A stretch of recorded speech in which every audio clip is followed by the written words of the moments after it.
There is nothing more anticlimactic than a floppy pickle. So today I'm going to show you scientifically backed ways to make crispier, crunchier pickles, and I'm going to share with you my absolute favorite pickle recipe, Bloody Mary pickles.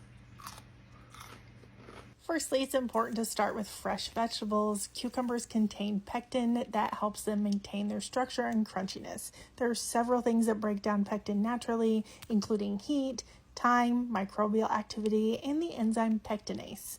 That is why you will often hear people suggest cutting off the blossom end of the cucumber because that is where it stores the pectinase that breaks down the pectin. So maintaining the pectin in your cucumbers maintains their crunchiness. If you don't want to cut off the blossom end of your cucumber, that's fine. You can add something that has tannins in it that will deactivate that enzyme. So when you saw me in the beginning of the video, I was picking grape leaves. Grape leaves are heavy in tannins, so you can add that to the jar. You don't need to do both though. I like to wait until I'm ready to can to pick my cucumbers. I bring them indoors and I put them directly into a bath of ice water for at least 30 minutes before starting. This is also one of those cases where bigger is not better, so picking your cucumbers smaller will help them maintain their crunchiness. I like to stick to cucumbers that are 1 inch in diameter or smaller. Choosing a type of cucumber that is made for canning also helps, but not necessary, especially if you're picking your cucumbers small. I also highly recommend adding a small amount of calcium chloride to the jars. It's also known as pickle crisp. It will help them maintain their crunchiness. One of the easiest ways to maintain super crunchy pickles is to not hot water bath can them. If you're making small quantities,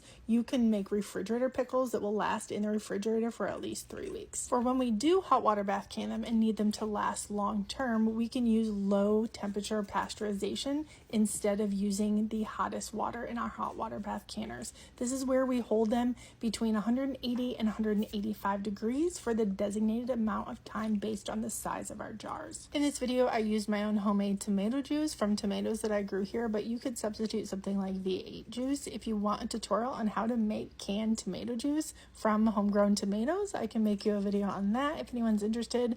I also used my own homemade apple cider vinegar, not to be confused with apple scrap vinegar, which I've made videos on in the past as well. So if you want a homemade apple cider vinegar video, I can do that. Just let me know if these are things you're interested in. And side note, the brine from these pickles makes the best Bloody Marys you've ever had. It's super delicious, so don't throw it out.